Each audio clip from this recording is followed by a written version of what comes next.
Hey everyone, I'm Joe, and today it's time for me to talk about everything that I saw at the cinema during the month of March 2018. Now, March was a good month for the cinema. The first 2 months of the year, most years generally are quite quiet. This year wasn't really much of a difference from that. So March started picking up again, and indeed the rest of the month until the end of the year will be probably a little bit better. Anyway, in March, I went to the cinema twice and I saw 2 rather interesting films. I didn't love either of them, but I did think both of them were very well made and both extremely fun. And the first of those is Pacific Rim Uprising. This was directed by Stephen S. DeKnight. It stars John Boyega, Scott Eastwood and Kaylee Spianey. Now, this is a direct sequel to the first Pacific Rim film, which they've made and released, 4 years ago now, I think it was, which I also happened to see at the cinema. That was extremely fun, and I really enjoyed that. This is more of the same, with a few alterations to sort of expand the world a bit in a few different directions, and basically bring new ideas and fresh concepts to this world, which they did do fairly well with. Now, the very basic premise of this world is that there is a alien sort of monster race, essentially, coming to Earth through fissures in the ocean. These monsters are gigantic, so the solution of the governments of the world being united is, rather than making, for instance, railgun platforms on battleships and just basically obliterating them as soon as they appear for some reason, which would be the most sensible thing to do. No, that's not visual enough for the government in this world. Instead, they make giant robots called Jaegers, which go and punch the aliens to death with their fists. So you've got basically giant monsters and giant robots having a fist fight, destroying cities whilst they do it.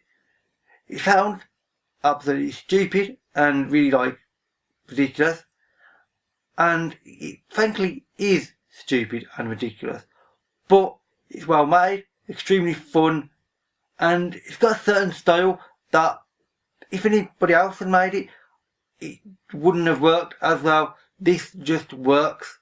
If you like the first film, you will like this, because it's, as I said, it's more the same, just expanded with a few new ideas and things. This one, I do feel as if it's slightly pandering towards a younger audience, more so than the first film did. But that's only a minor thing, frankly. It's still fun and still enjoyable. You don't need to watch the first film to enjoy this, however. You can watch it perfectly well on its own. Obviously, it's greatly helpful, and I would greatly recommend watching Pacific Rim first, because it'll make a lot more sense, some of the references. But you can watch it perfectly well without just certain references to characters from the first film, like the character of Idris Elba, who he's mentioned multiple times. That will make sense without watching that film. It will be a bit unusual, but still fine. The second film that I watched in March was a book adaptation of Ready Player One, which was a book by Ernest Cline. Now, this was directed by Steven Spielberg. Probably heard of it already, because it being a Spielberg film and considering what he is, this has been hyped up beyond belief. It stars Ty Sheridan, Olivia Cook and Lena Waithe. Now, this is, as I said, an adaptation of the book. The book was good but not fantastic, I personally thought, and I have the same feeling about the film. But it is good, well made and such, but not ultimately some sort of phenomenal film. But that's to be expected, I personally think, because the content of it is not quite as mainstream as certain other big blockbusters, I think, and I don't think it always comes across at points super well.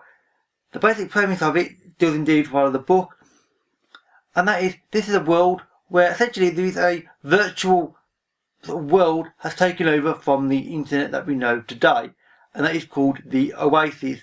You put on virtual reality goggles essentially, and gloves, and if you got the money you can put on a full haptic feedback suit.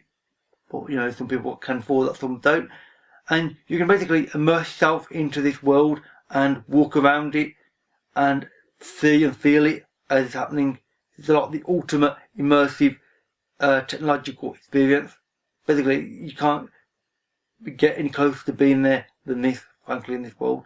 And the designer of this system, the Oasis, Halliday, he dies some years before the book starts, and basically he puts a challenge out where essentially if you can find these things that he's left around the Oasis, these puzzles and essentially and ultimately the Easter egg, then you will gain rewards, let's say. That's what I'm going to say. The trailers for the film make it a lot more obvious what the rewards are. In the book, it's just made out to be some sort of big prize. In the trailer for the film, you're told it's money and ownership of the Oasis, which I think was a bit of a shame because I think they made it too obvious and a little bit, I don't know. The trailer revealed a bit too much, I thought, in this case, yet again. I liked the film. I didn't love it.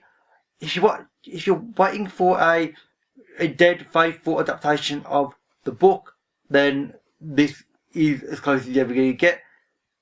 And indeed, you can't have anything closer than this, I don't think, because whilst the book is visual, it's not as visual as you might think, because a lot of the references are 80s references. Some of them would come across on screen well, some of them almost certainly wouldn't, due to graphical considerations of, for instance, like the computer game characters of the time.